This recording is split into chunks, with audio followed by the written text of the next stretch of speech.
하나님께서 지난주에까지 이끄심에 대해서 우리에게 계속해서 말씀을 주십니다. 우리가 하나님의 이끄심을 잘 따라가면 내가 세상에서 사는 동안 하나님의 도우심과 보살핌을 받습니다. 그리고 우리의 생애를 마감할 때에 하나님께서는 우리를 천국으로 인도하십니다. 우리는 거기서 하나님과 함께 영생을 누리며 생활을 하게 됩니다. 우리가 할 일은 성령님께서 이끄시는 대로 우리가 잘 따라가면서 살면 됩니다. 구약시대에 하나님께서 이끄시는 대로 그 백성들이 잘 살 수 있도록 하기 위해 절기를 주셨습니다. 구약시대 절기는 건기 때 절기와 우기 때 절기로 크게 나누어집니다. 우기 때 절기는 나팔절, 대속제일, 그리고 초막절입니다. 근데 건기 때의 절기는 유월절, 초실절, 칠칠절, 그리고 오순절입니다. 오늘 우리는 맥주 감사주의를 하나님 앞에 드리고 있습니다. 그래서 우리 오늘 맥주 감사제를 지키면서 오늘 우리 주신 하나님의 말씀이 절기를 지키는 이유입니다. 초실절을 농사적인 의미로 말할 때에 맥주절이라고 합니다. 초실절 제물을 이제 보리로 드리기 때문에 그러합니다. 그래서 보리 맥자를 써서 맥주절이라고 말합니다. 이스라엘 민족이 거둬들이는 곡식은 밀과 보리입니다. 그런데 보리가 밀보다 먼저 익습니다. 한 보름 정도 빨리 익어요. 그래서 초실절 제물을 보리로 드리는 것입니다. 보리로 드리기 때문에 맥주절이라고도 말하기도 하고요. 현재 우리가 드리는 이 맥주 감사절은 구약의 절기 중에서 초실절, 칠칠절, 그리고 오순절까지 포함하고 있습니다. 한국의 모든 교회가 이 맥주 감사절을 드린다 그러면은 구약 시대에 어떤 절기에 해당될까? 구약 시대에 그들이 지켰던 초실절, 그리고 칠칠절, 그리고 오순절까지를 우리가 드리고 있는 맥주 감사절에 포함된다라고 할 수 있습니다. 초실절은 제사장들의 주도 하에서 성전에서 하나님께 제사로 드립니다. 이건 공동체를 대표해서 드리는 감사절입니다. 이날 날짜는 이미 정해져 있습니다. 6월절을 지난 6월절 지나고 안식일을 지난 그 다음 날이 초실절입니다. 오늘이 6월절이라면은 그 다음 날이 안식일이에요. 그 다음 날 안식일 지나고 그 다음 날 초실절입니다. 이제 초실절이 지나면은 이스라엘 백성들이 비로소 추수를 하게 됩니다. 초실절을 지키지 않으면은 곡식이 아무리 다 익어도 거둬들일 수가 없습니다. 초실절을 지키고 난 다음에 곡식을 추수하게 됩니다. 이러한 초실절과 칠칠절과 오순절을 지키게 되는 것은 하나님께서 일용할 양식을 주신 것을 감사해서 하나님 앞에 드리는 절기입니다. 초실절을 지나고 난 다음부터서는, 그 다음 날부터서는 사실 9일 동안은 칠칠절 절기라고 말합니다. 그래서 칠칠절 절기는 하루만 되는 것이 아니고 49일 동안 지내온 것이 칠칠절 절기라고 말할 수 있습니다.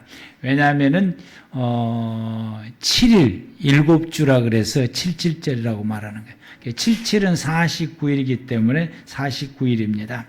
이 기간 중에 보리와 밀이 익어가게 되고 그 익어가는 과정 가운데서 익어간 것들을 먼저 이 49일 동안에 이제 추수를 하게 됩니다. 그래서 49일이 지나면은 추수를 다 마무리하게 돼요.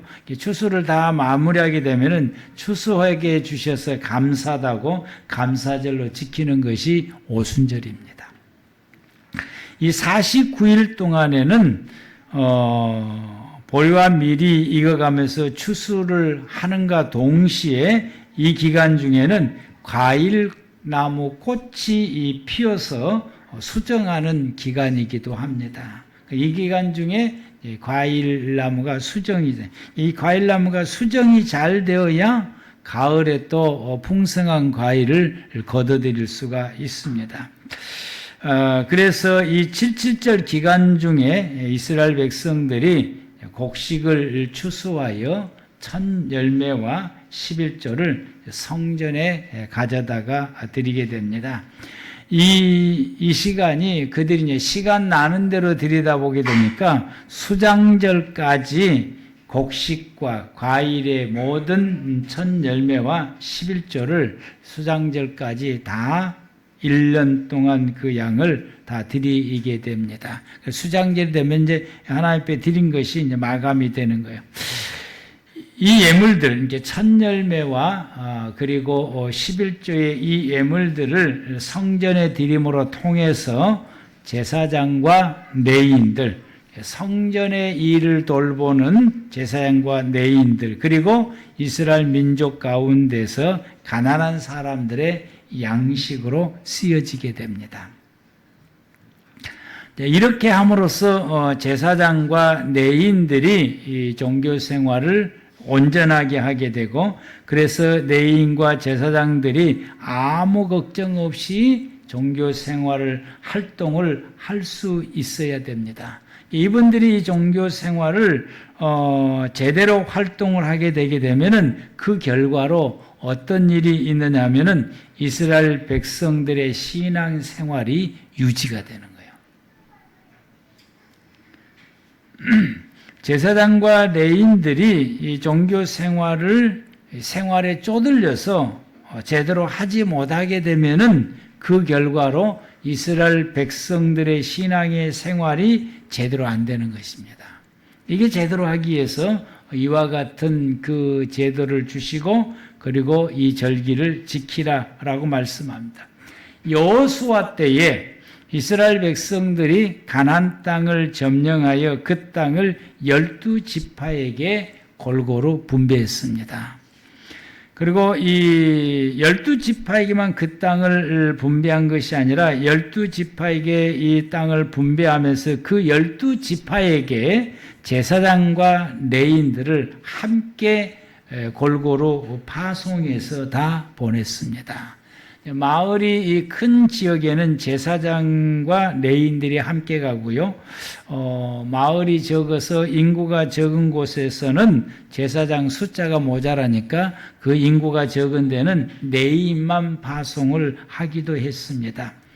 이 레위인과 제사장들이 각 지파에서 그들과 함께 생활하면서 그들의 신앙을 지도하는 역할을 하게 됩니다. 그래서 각 지파가 이 어떤 땅을 차지해서 생활을 하게 되면은 그 땅에서 집을 짓고 마을을 구성하고 논밭을 일구어서 생활을 합니다. 이들이 이 마을을 구성해서 생활을 할 때에 그들의 마을을 구성할 때에 그 마을의 가장 중앙에다가 그들의 신앙을 지도하는 제사장이나 레위인들의 집터로 주게 되고 그것을 감싸서 이스라엘 백성들이 집터를 마련해서 집을 짓고 생활을 하게 됩니다. 그렇게 하게 된 이유는 외부의 침입이 들어왔을 때에 이 레위인과 제사장들에게 이 위협을 당하지 아니하고 그들을 끝까지 지키기 위해서 왜 이분들이 우리 마을에 존재해 있어야 자기들의 신앙을 계속해서 유지해 갈 수 있기 때문에 그렇게 구성을 하는 것입니다. 그래서 이들의 생활의 뒷받침이 될 수 있도록 첫열매와 11조를 드리게 되고 여기에서 하나 더 추가되는 것이 할라까지도 드렸습니다.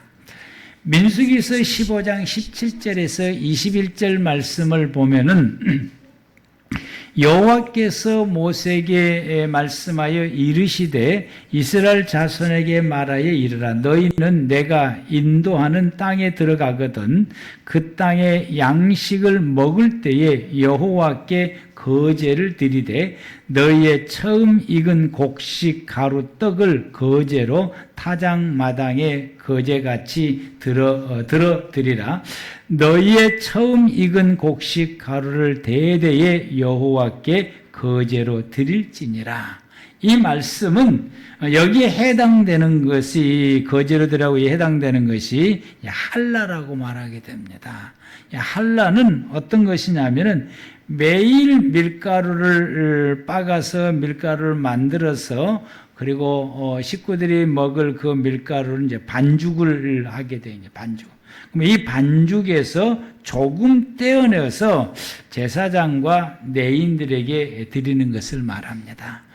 그 집집마다 이 조금씩 떼어내서 드리게 되게 되면은 그 마을에서 거주하고 있는 제사장과 그리고 내인들의 하루의 양식에 해당됩니다. 다 모으게 되면은 아마 이것이 우리나라의 예전에 시도했던 성미가 그 의미지 않을까라고 생각해 봅니다.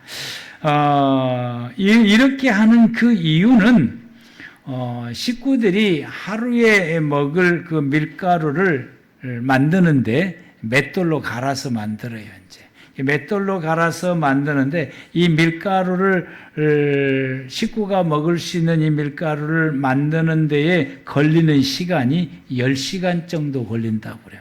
하루 종일 걸린다고 보면 됩니다.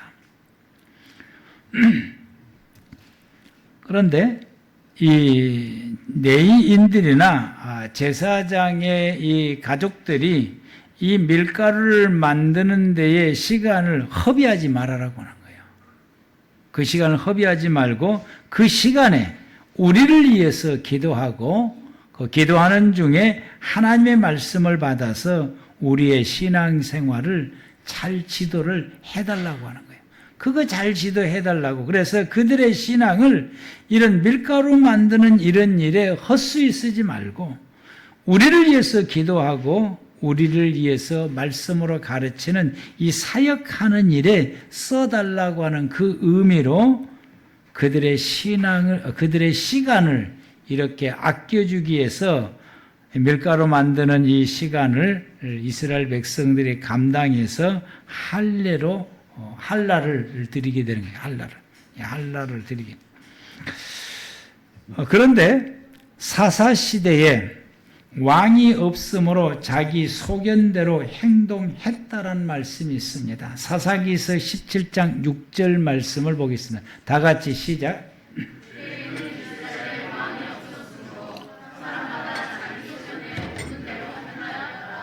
아멘. 사상이 17장 정도 오게 되면은 사사시대의 중반이 넘어가서 하반기 시대로 이제 넘어가게 되는 그런 시대인데 이때 이스라엘의 왕이 없으므로 사람들이 자기가 소견에 옳다고 생각하는 대로 생활을 했다. 이스라엘 백성들의 왕은 누구냐? 하나님이십니다. 그들에게 하나님이 없다는 것은 뭘 의미하느냐? 그들의 신앙을 지도해 줄 사람이 없다라고 하는 것입니다. 여호수아 시대에 분명히 파송을 했는데 여호수아 시대 그 이후가 사사시대인데 이 사사시대의 17장이면은 중간 넘어가는 하반기로 접어들어가는 이 시기 때에 이스라엘 백성들에게 있어서는 그들의 신앙을 지도해 줄 수 있는 사람이 없다. 그래서 그들이 자기들이 하고 싶은 대로 생활을 했다라고 하는 거예요. 왜 이렇게 됐을까? 왜 이렇게 됐을까라고. 여호수아 때에 이 그들의 신앙을 지도해 줄 수 있는 제사장과 레위인들을 빠짐없이 모든 마을에 다 파송해서 보냈는데, 이렇게 되게 되는 것은 이제 그들의 신앙을 지도해 줄 수 있는 제사장과 레위인들이 제대로 지도를 받지를 못하고 그들의 지도해 줄 수 있는 이분들이 없다라고 하는 것은 왜 이렇게 됐냐, 이 사회 구조가 왜 이렇게 전락해 버렸느냐. 이것은 백성들이 이 절기를 제대로 지키지 않아서 그렇게 된 결과를 초래하게 된 것입니다. 첫 열매와 11조 생활은 이분들의 생활의 양식인 것입니다. 그런데 이분들이 이것을 이 첫 열매와 11조를 하나님 앞에 드리지 않는 것은 절기를 제대로 지키지 않았다라고 해요. 그러므로 통해서 레위인과 제사장들의 생활이 보장이 안 되는 거예요. 이제 먹고 살 길이 없게 된 것입니다. 그렇게 되니까 이분들이 어떻게 되느냐? 하나님 앞에 기도하고 그리고 그 말씀을 받아서 백성들을 지도하고 이끌어가는 이 일을 할 수가 없게 된 것이요.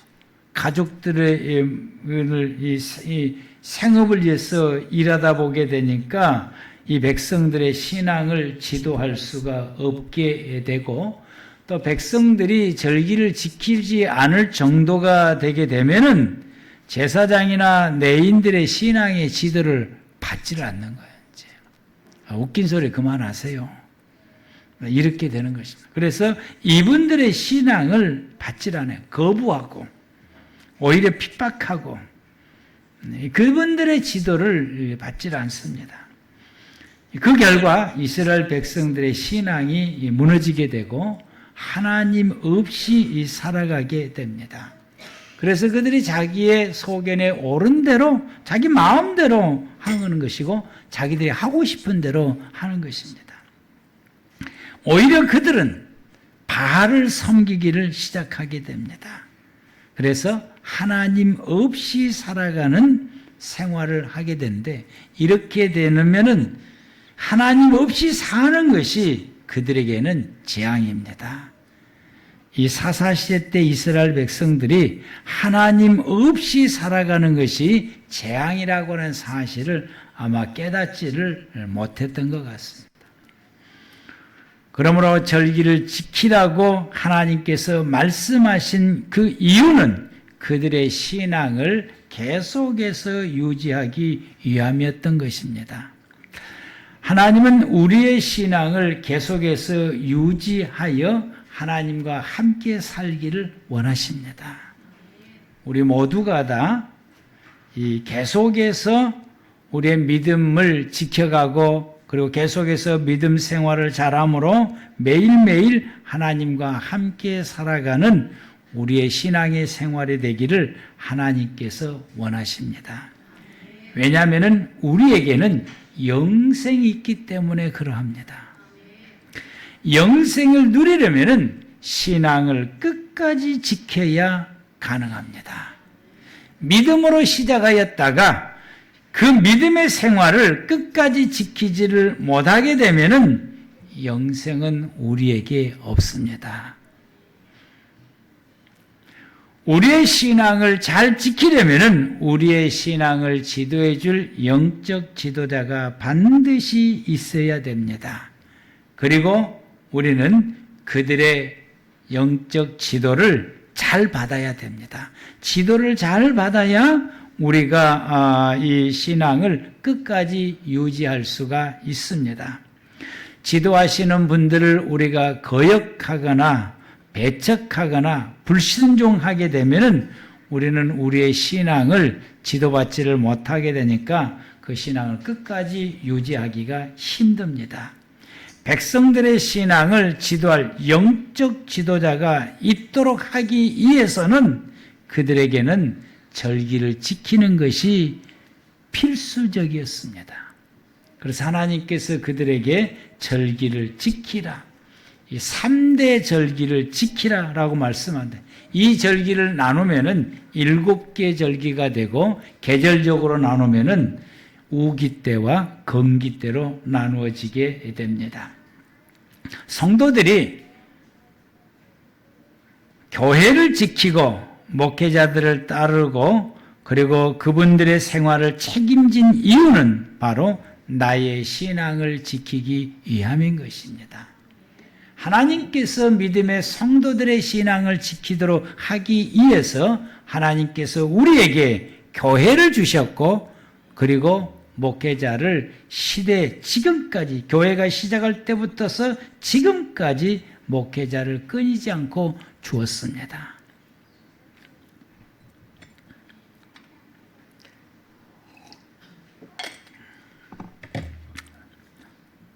성도들이 교회가 있어야 신앙을 지킬 수 있고 교회를 나가야 신앙을 지킬 수가 있습니다. 또 더 나아가서 목회자의 지도를 잘 받아야 우리가 신앙을 지키며 계속해서 유지할 수가 있습니다. 교회에서 예배드리고 기도 생활하고 해야만이 가능합니다. 그런데 여러분들이 교회에서 기도하는 것과 교회 밖에서 기도하는 것, 여러분 우리가 분명히 차이가 있어요. 영적인 감각의 차이가 있습니다. 교회 안에서 예배를 드리는 것과 교회 밖에서 나 혼자 예배를 드리고 여러분들이 방송을 보면서 예배를 드릴 때에 그 차이를 우리가 분명히 느낄 수가 있습니다. 우리가 우리의 신앙을 잘 지키려면은 교회 생활이 훨씬 더 유리합니다. 그래서 교회를 떠나서는 우리의 신앙 생활을 예배도 드리고 기도도 하지만은 그것이 점점점 시간이 지나가게 되면은 약화되어서 나중에는 소멸되고 사라지게 됩니다. 처음에는 잘할 것 같은데 나중에는 사라지게 되는 거죠. 우리가 목회자들을 잘 섬겨야 되고 또 잘 따르고 또 그분들의 지도에 우리가 순종해야 되는 이유는 뭡니까? 내 신앙 때문에 그렇게 하는 거예요. 내 신앙. 내 신앙 지키기 위해서. 그런데 보면은 우리 성도들을 보면은 잘 섬기고 잘 따르고 그 지도에 잘 순종하는 성도들은 확실히 좋은 믿음을 가지고 있어요. 그리고 그 믿음이 성장이 돼요. 그리고 그 믿음을 끝까지 잘 지키고 나가게 됩니다. 그런데 성도들 가운데에서는 늘 목회자를 험담하고 다른 이상한 이야기 하게 되고 흉을 많이 보게 되고 나쁘다고 이야기하게 되고 또 잘 따르지 않고 그 지도에 잘 순종하지 않은 사람들을 보면은 그들의 신앙이 별로입니다. 교회를 나오뚱말뚱하게 되고 또 좋은 인성도 가지지를 못합니다. 그분들의 신앙이 별로예요. 그리고 그 신앙을 결국에는 끝까지 가지 못하고 중도에서 포기되는 경우가 많이 우리가 보게 됩니다.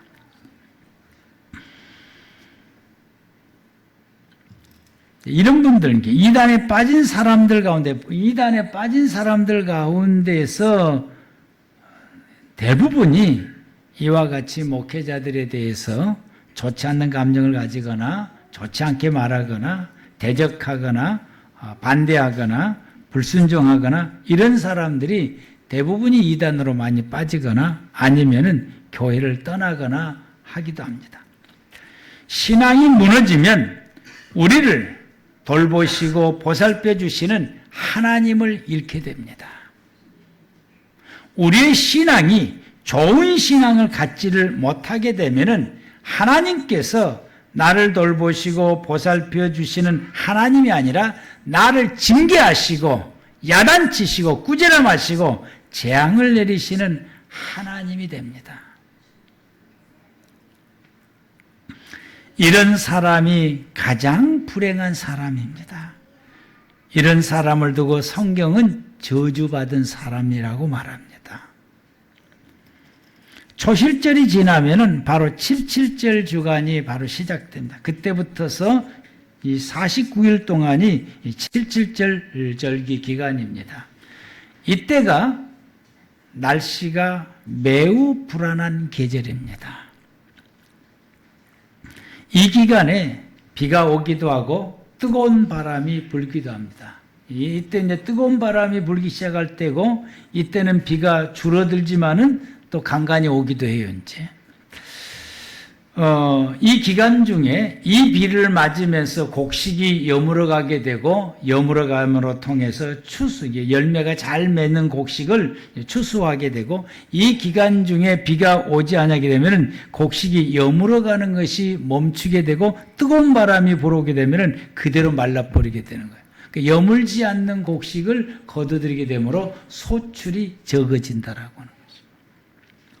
그런데 이 기간 중에 비만 계속해서 오게 되면은 곡식은 잘 여물어 가는데, 비가 계속해서 오게 되면은 과일꽃이 수정이 안 됩니다. 그럼 이 수정이 안 되면은 가을에 과일을 거둬들이는 양이 줄어들게 됩니다. 그래, 이 농부들이 이때가 되면은 가장 불안하게 되는 것입니다. 비가 오면은 곡식이 잘 여물어서 많은 추수를 할 수 있지만은, 비가 오지 않고 뜨거운 바람만 불면은 곡식이 제대로 여물어지지를 못하게 되고, 또 반대로 또 되게 되면은 과일꽃은 잘 수정이 되지만은 또 곡식을 또 거둬들이는 것이 양이 적어지게 되고, 심지어는 거둬들일 수도 없는 상황이 오게 됩니다. 그래서 이 시기가 되면 유대 백성들이 늘 불안하게 되고, 이 7절 기간 중에 늘 불안해하며 노심초사하며 매일매일을 지나면서 날짜를 세요. 우리는 날짜를 1일부터 세는데 이분들은 49일부터 세요. 49일. 그리고 그 다음 날에 48일 남았다. 숫자를 줄여가면서 뭐가 없어지느냐? 불안이 없어지는 거예요. 노심초사하는 마음이 숫자가 줄어들면서 없어지게 되는 거죠. 하나님께서 적절한 날씨를 주지 않으면은 1년 양식이 사라지기 때문에 늘 불안해합니다. 이에 대해서 하나님께서 말씀하십니다. 우리가 그림을 보게 되면은 성전의 성소를 보게 되는데요. 저 성전의 성전을 보면은 하나님께서 진열을 하실 때에 떡상은 북쪽에다가 두고 촛대는 남쪽에다가 두게 했습니다. 떡상은 곡식으로 만들기 때문에 비는 북쪽에서 묻어옵니다. 북쪽에서 북풍을 타고 비가 와요. 그리고 촛대는 기름으로 쓰는데 올리브 기름을 쓰니까 과일나무의 대표가 올리브입니다. 그래서 이 남쪽에다 두는데 뜨거운 바람은 남쪽에서 불어오게 됩니다. 이건 무슨 말씀이냐? 하나님께서 그들의 삶에 대해서 보장해 주신다고 하는 약속입니다. 적당한 날씨를 주시겠다고 하는 약속인 것입니다. 이 불안한 시기에 가장 좋은 날씨는 뜨거운 바람과 비가 교차해서 오는 것입니다. 비가 한번 왔다가 뜨거운 바람이 왔다가 이게 교차하게 되면은 가장 좋은 날씨인 것입니다. 하나님께서 날씨를 주관하셔서 그들의 생활에 도움이 되는 날씨를 보내줄 것이라고 하는 약속이 저 떡상과 촛대의 배치도입니다. 이 하나님의 약속이에요. 그래서 그들이 곡식과 과일이 걱정 없이 풍성하게 수확할 수 있도록 하겠다라고 하는 하나님의 약속의 말씀이에요. 그래서 이 백성들이 이 하나님의 이 약속을 믿습니다. 왜? 성소의 떡상을 기억하고 하나님의 약속을 믿고 이 시기에 그들이 매일 하나님의 도움을 구합니다. 하나님께서 성소의 떡상과 촛대를 이렇게 배치해 주신 것은 하나님이 우리에게 비와 뜨거운 바람을 적당하게 교차해서 우리에게 불어주심으로 우리의 농사의 수확량이 풍성케 주신다고 하나님이 약속하지 않으셨습니까? 그러므로 그 약속대로 우리에게 가장 적당한 이 비와 그리고 뜨거운 바람을 보내주옵소서. 이 77절 기간 중에 매일 기도하면서 하루하루를 보내게 됩니다. 우리가 살아가는 이 세상은 항상 불안합니다. 우리는 내일을 알 수 없기 때문에 불안합니다. 내일을 아시는 분은 여호와 하나님 한 분뿐입니다. 우리는 내일이 무슨 일이 일어날지 알 수가 없습니다.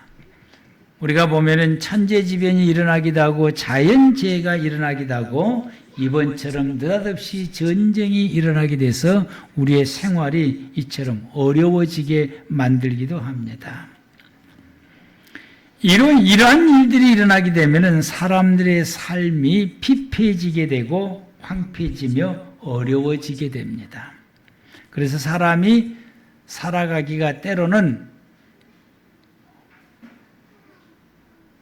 정말로 힘들고 어려운 경우가 생기기도 합니다. 그러나 하나님은 약속하십니다. 마치 구약시대 성전에 떡상과 촛대를 배치하여 약속하듯이 하나님께서는 우리에게 약속하십니다. 누구든지 주 예수를 믿으면 구원을 얻으리라. 이 말씀 속에 약속되어 있고 또 누구든지 예수를 믿으면 하나님의 아들이 된다라고 말씀하십니다. 하나님의 아들이 된다라고 하는 것은 하나님께서 그들의 모든 삶에 대해서 부모가 자녀들의 삶을 보장해주고 보살피고 책임지듯이 하나님께서 우리의 삶에 대해서 책임지시겠다고 하는 하나님의 준엄한 말씀이고 약속입니다. 요한복음 1장 12절에서 14절 말씀에 영접하는 자, 곧 그 이름을 믿는 자들에게는 하나님의 자녀가 되는 권세를 주셨으니 이는 혈통으로나 육정으로나 사람의 뜻으로 나지 아니하고 오직 하나님께로부터 난 자들이니라. 말씀이 육신되어 우리 가운데 거하시며 우리가 그의 영광을 보니 하나님의 독생자의 영광이요 은혜와 진리가 충만하더라. 예수 그리스도를 믿으면 하나님의 자녀가 됩니다. 이것은 사람의 정으로 태어난 것이 아니고 하나님에 의해서 우리가 하나님의 자녀로 된 것입니다. 우리 주 예수 그리스도께 십자가에서 죽으심으로 이 일이 가능해졌습니다. 이제는 우리가 예수 그리스도를 믿음으로 하나님의 자녀가 되면은 하나님께서 우리 가운데 거하셔서 우리와 함께 동거동락하는 삶을 살아가게 됩니다. 그래서 우리는 예수 믿는 사람들은 마치 자녀가 부모님과 함께 한 집안 안에서 그 부모님의 돌보심을 받으며 생활해 가는 것처럼 우리가 하나님의 자녀가 되면은 우리는 하나님 안에서 함께 하나님과 살아감으로 우리의 모든 삶은 하나님께서 책임져 주시는, 그래서 하나님의 도우심을 받으며 살아갈 수 있게 됩니다. 하나님께서 절기를 지키라고 말씀하시는 이유가 여기에 있는 것입니다. 내가 있다. 기억해라. 내가 보살펴 주마. 걱정하지 마라. 이 말씀인 것입니다. 그리고 내게 구하라. 내게 구하면 내가 도와줄 것이라고 말씀하신 것이 절기를 통해서 우리에게 말씀하신 것입니다. 매일매일 함께 하시는 하나님의 인도하심을 따라 살아가라고 우리에게 주신 말씀입니다. 그게 이제 오순절이에요. 이제 오순절은 이 절기를 지킬 때 제물이 큰 빵 2개입니다. 빵이 큰 빵 2개를 지키게 됩니다. 이 빵 2개가 의미하는 것이 십계명입니다. 모세가 시내산에 올라가서 십계명을 받아가지고 내려올 때가 오순절 절기일 때, 첫 번째 십계명을 받아가지고 내려올 때가 오순절 절기 때이고요. 이스라엘 백성들이 그 금송아지를 섬기는 일 때문에 깨트려 버렸잖아요. 그게 이제 가지고 내려올 때 오순절 절기 때입니다. 두 번째 이 십계명을 가지고 내려올 때가 언제냐? 초막절입니다. 초막절 때에 두 번째 이제 가지고 내려오는데, 이 오순절 때에 하나님께서 그 백성들에게 이 십계명을 주었다고 하는 것은 하나님의 인도하심을 따라서 살아가는 것이 믿음의 성도들의 삶이 하나님 이끄신 대로 사는데, 하나님의 이끌심을 따라 살아가는 것이 어떤 삶이냐? 하나님의 말씀으로 사는 것이다 라고 하는 것이죠. 구약시대 때는 하나님의 말씀으로 살게 됩니다. 그래서 유대 백성들의 격은 속담 중에서 하나님의 말씀이 없으면 빵도 없다라는 이 격언이 있을게, 말씀대로 살지 아니하면은 그들이 먹을 빵도 하나님께서 주시지 않는다라고 하는 것입니다. 이것은 이스라엘 백성들이 하나님의 인도하심을 따라 살아가는 것이 말씀으로 사는 것입니다. 그런데 신약 성경에 와서 오순절날 또 성령이 그들에게 강력하게 임재하게 됩니다. 성령의 임재함으로 교회가 시작되었고, 성령이 임재함으로 성도들이 성령의 인도하심을 따라 생활에 오게 되므로 그들의 신앙이 유지가 되고 교회가 확장되고 믿음의 성도들이 계속해서 퍼져나가기 시작하게 됩니다. 이것이 성도들의 신앙 생활을 말합니다. 성도들의 신앙의 생활은 하나님의 인도하심을 따라 생활해 가는 것입니다. 그것이 말씀을 따라 사는 것이고 성령의 이끌리시는 대로 살아가는 것이 믿음의 성도들이 살아가는 삶입니다. 이와 같이 우리가 매일같이 하나님께서 주시는 말씀을 붙잡고 순종하면서 생활해 갈 때에 우리의 신앙은 끝까지 지켜갈 수가 있습니다. 더 나아가서 하나님께서 우리에게 성령님을 통해서 우리의 모든 삶을 매일같이 우리를 이끌어 가시고 인도하실 때에 우리가 성령의 인도하심을 따라 생활하게 되면은 우리가 천국 갈 때까지 우리의 신앙을 지키며 유지할 수가 있게 되고, 내 육신의 생명이 끝나면은 하나님의 나라인 천국에서 영생을 누리게 됩니다. 이와 같이 절기는 우리의 신앙을 끝까지 지키도록 하기 위해서 하나님께서 주셨습니다. 절기를 잘 지키는 사람은 믿음을 끝까지 잘 지키게 됩니다. 하나님은 우리의 삶을 끝까지 보살펴 주십니다. 하나님께서 믿음을 주시고 그 믿음을 끝까지 지키며 살아갈 수 있도록 하나님은 이 시대에 우리에게 교회를 주시고 목회자를 주었습니다. 우리가 교회를 유지하고 목회자를 잘 섬기고 따르고 지도를 받음으로 통해서 우리가 좋은 신앙을 가지고 그 좋은 신앙을 끝까지 유지할 수가 있습니다. 이것이 이 시대에 하나님께서 우리에게 절기를 주신 이유입니다. 우리는 이 절기를 지켜야 될 이유가 여기가 있습니다. 절기를 잘 지켜서 끝까지 우리의 믿음을 유지하여 영생을 누리는 우리 꿈의 교회 모든 성도 여러분들 되시기를 바랍니다. 기도하겠습니다.